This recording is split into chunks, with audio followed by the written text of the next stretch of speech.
Hello, this is Cos Villamor Bill Camila, greeting you. Grace and peace of God be unto you today. Siya nga pala, huwag kang mainip kapag ako'y mabagal magsalita sapagkat ito ang epekto ng aking grace throne. Nevertheless, I would like to share with you my knowledge and experience in speaking as teacher, preacher, and counselor.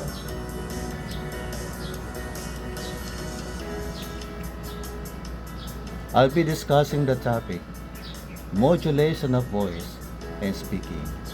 What does modulate mean? Modulate means vary, V-A-R-Y. Change, adjust, and control. Modulate. Are you able to modulate your voice while talking or speaking, while teaching or preaching as teacher, speaker, politician, or any kind?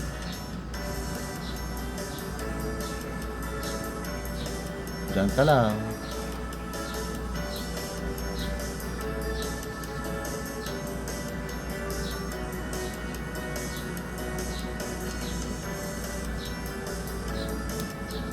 Voice.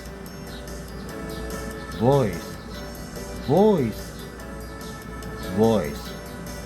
Voice. Voice. Voice is my tool today in communicating with you, in conveying emotion, emphasis, enthusiasm, and conviction. You are blessed if you have a voice, because your voice is your capital in your life. As you progress in life, as you earn money for yourself and for your family. Say thank you, Lord, if you have a voice. Thank you, Lord. Thank you for my voice. Again, what does modulate mean? Modulate means adjust, vary, change, and control. And what does voice modulation mean?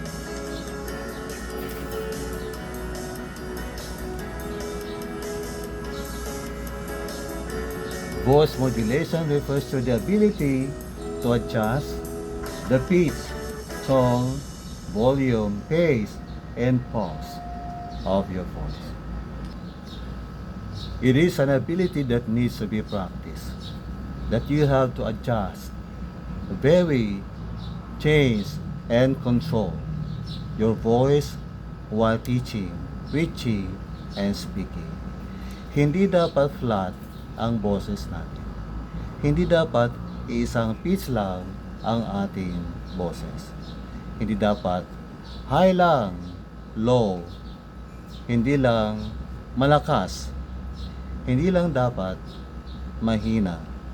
Hindi lang dapat mabilis ang rate of speaking. At hindi lang dapat mabagal ang rate of speaking natin. Except me, kasi ako nga po ay isang brain stroke survivor na ngayon ay person with disability. Dapat may variation ng pitch, volume, tone, pace, and pause ng boses. Imagine, kapag kumanta ka, ito ang pitch mo. Bayang makilig sa silanganan. Tapos, mababa naman. Bayang magiling. Okay lang.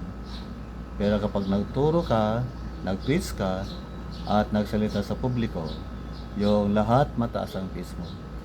Magandang umaga sa inyo lahat mga kaibigan. Kumusta kayo? Ako po si blah blah blah blah. At ako'y narito upang magsabi ng good news sa inyo. O kaya low. Magandang umaga sa inyong lahat mga kaibigan. Ako po'y narito upang magsabi ng good news sa inyong lahat. Yung lahat ay mabilis. Magandang umaga sa inyong lahat mga kaibigan. Ako narito upang magsabi sa inyo ng good news. O lahat ay mabagal. Magandang umaga sa inyong lahat mga kaibigan. Ako'y narito upang magsabi sa inyo ng good news. O kaya parang galit ka. Magandang umaga sa inyong lahat mga kaibigan. Ako'y narito magsabi sa inyo ng good news. O kaya sap ang boses mo, masyadong malambot. Magandang umaga sa inyong lahat mga kaibigan. Ako'y narito upang magsabi sa inyo ng good news. Dapat merong variation, change, adjustment ng boses concerning pitch, volume, tone, pace, and pause. Saka pala, pace is not pace, kundi P-A-C-E. Ang daloy ng pagsasalita. Speed of speaking ay pace ang tawag doon. May napansin ba kayo? Kanina pa ako nagsasabi o nagsasalita tungkol sa pitch, tone, volume, pace, and pause. What do we call this in speaking? In speaking, we call these components of voice modulation. There are 5 components of voice modulation. What are these? 1 is pitch, 2, tone, 3, volume, 4, pace, and 5, pause. Pitch of voice is the perceived highness or lowness of voice. It is very important in speaking because if we use high pitch, we convey emotion. Kapag low pitch, ganon din. Pitch of voice. Magsabi kang na mataas na pitch ng God is so good. God is so good. Low naman. God is so good. Alin na mas maganda? Yung mataas ba o low? God is so good. God is so good. Pitch of voice. Pitch of voice. Number 2, tone of voice. Tone of voice. And what is tone of voice? Tone of voice refers to the way a person expresses feelings, attitude, or intent through the sound, rhythm, and emotional quality of the speech. So express feelings, emotion, and intent through the tone of voice. Halimbawa, ito ang sasabihin mo sa isang tao kapag galit ka na. Kumain ka na. Hindi ka pa galit. You are persuading the person to eat. Kasi, isa ay masakit. Kumain ka na. Yung wala kang pake, kumain ka na. Yung galit ka na, kumain ka na. So, yun ang tone of voice. So, when you speak about love, dapat may expression ang mukha. Ang boses ay may expression din. So, can you express I love you sa boses mo at may kasamang facial expression? I love you. I love you. Isa pa. I love you. Isa pa. I love you. Isa pa. I love you. Yung galit ka na kasi ayaw niyang maniwala. I love you. I love you. Yung parang napipilitan ka. I love you. I love you. Ewan. Basta. Tone expresses emotion, feelings, and your intent in speaking. So dapat when we speak, we say the word with expression. Kasama ang expression ng mukha. So dapat kapag positive, ang boses ay hindi malakas. Dapat ito ay malumanay lang. Kung kayo lang na dalawa. Pero kung publiko, okay yung malakas, yung magsabi na, "Good morning! How are you today?" I am happy today to see you kapag marami kang kausap.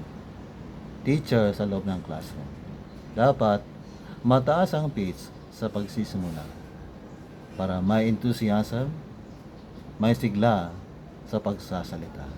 Did you know that enthusiasm is contagious? Ang sigla ay nakahahawa. Kapag ang teacher ay masigla, ang kanyang mga estudyante ay mahahawa. Sila rin ay magiging masigla. Ganon din ang audience sa house of worship, sa kapilya, sa simbahan, at sa publiko kapag nagsasalita ang politician like municipal councilor, vice mayor, mayor, at iba pa. Dapat may enthusiasm ang boses. So, importante ang tone of voice. Number 3 is volume of voice. Volume of voice refers to the intensity or softness of a speaker's voice. Intensity, gaano ito kalakas. Softness, gaano ito kahina. Hindi lahat malakas ang boses. Hindi panay, soft, mahina ang boses. Sa preaching, dapat control ang boses. Hindi palagi mataas o malakas ang volume. Kasi kung palagi malakas o mataas ang volume, nasa 10 ang degree, baka akala ng mga tao ay galit ka.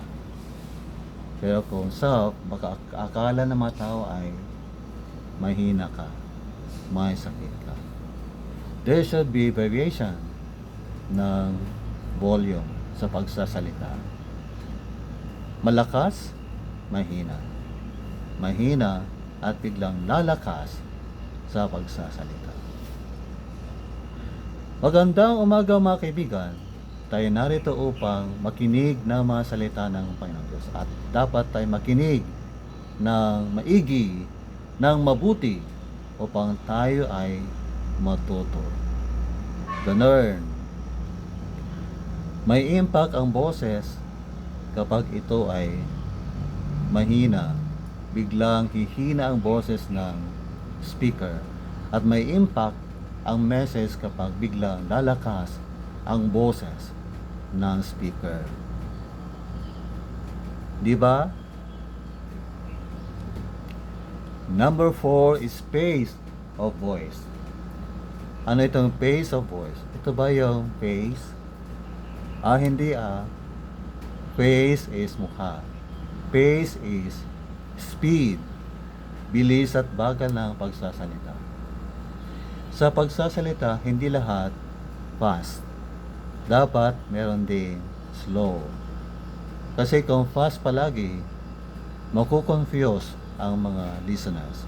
Kung teacher ka, dapat control lang. May mabilis para makuha mo ang kanilang attention. Kasi kung mabagal lahat, sila ay matutulog. Tutulugan kanila. Actually of that. So dapat may mabilis at merong mabagal. Mabilis, control. Mabagal, hindi lahat mabagal. Babagalan mo lang ang pagsasalita mo kapag meron kang gustong i-stress, idiin, i-emphasize na important point. Bagalan ng pagsasalita. Halimbawa ganito. Teacher ka, and you're going to advise your pupils, your students, at sasabihin mo sa kanila ang ganito. Mga anak, nais kong gawin niyo ang inyong assignment palagi.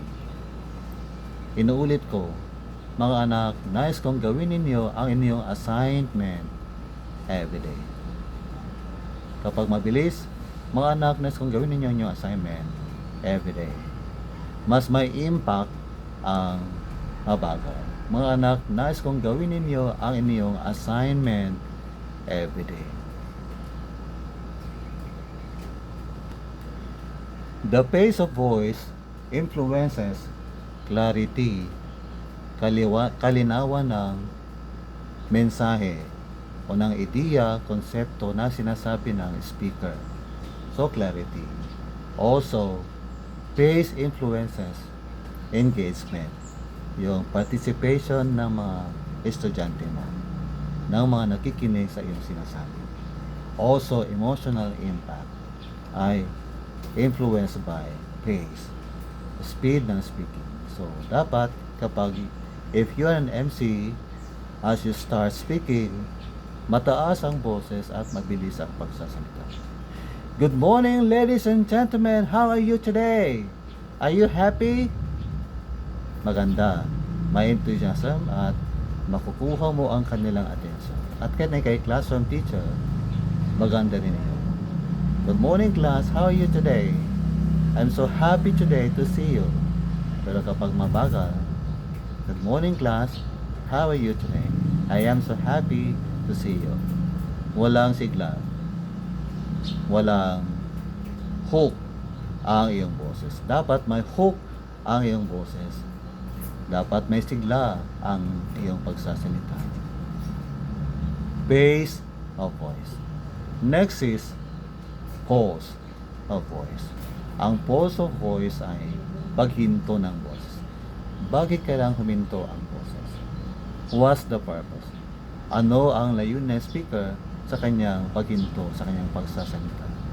What's your layunin? Anya tipanggap mo dati nga, agsadang ka agsalita. Winagsaw. Your purpose is to enhance 1. Clarity. Kalinawan na iyong sinasabi. Dapat maging malinaw ang iyong sinasabi. Class, did you get this? 1 plus 1 equals 2. Clarity. Verb is an action word. Clarity. Emphasis. Adjective is a descriptive word. And noun is a name of person, animal, thing, and place. So may pause ang boses. Comprehension. You will give them time to think kung ano ang sinabi mo. So, pause. Mga kaibigan, kailangan natin sundin ang kalooban ng Diyos sa ating buhay, sapagkat ito ang kalooban ng Diyos sa ating buhay araw-araw. The Word of God states in 1 Thessalonians 5:18, in everything give thanks, for this is the will of God in Christ Jesus concerning you. And Psalm 84:11 states, for the Lord God is a sun and shield. The Lord bestows grace and honor. No good thing does He withhold from those that live righteously. So may pause. Sa script mo, ang pause ay maglagay ka ng slash. Kung 1 second only ang pause mo, maglagay ng 1 slash. Kung 2 seconds, 2 slashes. Kung 3, kadalasan ay 1 o 2. Pero kung minsan, merong 3 slashes. Kailangan mo huminto ng 3 segundo. Nais kong sabihin sa inyo na importante ang aking sasabihin. Ngayon, maghintay sila sa iyong sasabihin kasi nag-pause ka. Huminto ka. I have a good news to you. Pause. My good news to you. Pause. Is, sige, tuloy mo na. And to create surprise, mag-pause ka. Di ba? Hindi diretso yung pagsasalita, dapat mag-pause ka rin. Huminto ka. Kung teacher ka, preacher ka, at ikaw ay politician, huminto ka rin. At kung hindi sila nakikinig, tumingin ka sa kanila. Mag-pause ka, tingnan mo sila sa kanilang mga mukha. Ito ay yan, para makita nila na ikay seryoso sa iyo. Sinasabi sa kanila. Pace of voice, pause of voice, tone of voice, volume of voice, and pitch of voice. 5 components of voice. Ikaw na lang magsabi. Number 1, number 2, number 3, number 4, and lastly, number 5. Nakuha mo ba lahat ang aking itinuro sa iyo today? 5 components of voice modulation. Now let's learn this slowly. The importance of voice modulation. Why voice modulation is important or very important? Can you give me one reason why voice modulation is important? O sige, magsabi ka sa iyong upuan na yun.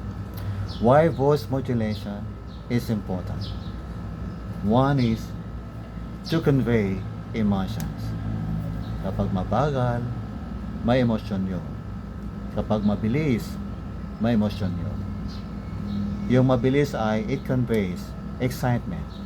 Kapag mataas ang pitch, it also conveys excitement, surprise, and joy. That's one. It conveys emotion. Number 2 is to emphasize key points or important points. To stress important points. Kaya dapat ang boses ay lalakasan. Yung biglang lalakas ang boses mo sa iyong pagsasalita. Ang ibig sabihin nun ay you are emphasizing key point. You are emphasizing important. Diba? Ito ang tama. Ito ang kalooban ng Diyos. Mga anak, makinig kayo sa akin. Makinig. So may importanteng puntos ang nais mong sabihin sa kanila. Ito dapat ang inyong sundin. Makinig kayo sa akin. Diba? Tama ako at kayo ang mali. So may time na lalakas ang volume mo at may time din na hihina ang volume. So sasabihin mo, alam nyo anak, kung kayo mag-aaral ng maigi, ng mabuti, tinutulungan ninyo ang iyong sarili at kayo ay magtatagumpay sa hinaharap. So gawin malumanay ang boses para may sense of concern, love kapag soft ang boses at mabagal ang pagsasalita. Modulation of voice ang tao dyan. And thirdly, to get the attention of your audience. Kapag biglang lalakas ang boses, you are getting the attention of your audience. Kapag tataas ang pitch, you get the attention of your audience. Kapag babagal ang iyong pagsasalita, lalakas, tataas ang pitch again, at kapag nagsalita ka ng may damdamin, you get the attention of your pupils, students, listeners, hearers, and participants of the seminar, lecture, at iba pa. So, importante ang voice modulation para makuha natin ang kanilang attention, to emphasize key points, and to convey emotions. Did you get it? Meron ka bang natandaang isa lang? O, sige, pakisabi. First importance of voice modulation. Clue. Puso. To convey emotions. Number 2, yung bigyan ng diin ang importanteng puntos. To emphasize key points. At number 3 ay yung makukuha ang kanilang attention. Yung may kinakaasok ay biglang titingin sa iyo sapagkat ang boses mo ay biglang lumakas. Ikaw ay naging excited sa pagsasalita. Naging mataas ang pitch mo, kaya nakuha mo ang kanyang attention. This is voice modulation part 1. Thank you for viewing this video today. Abangan ang part 2 ng voice modulation. Thank you for viewing this video. God bless.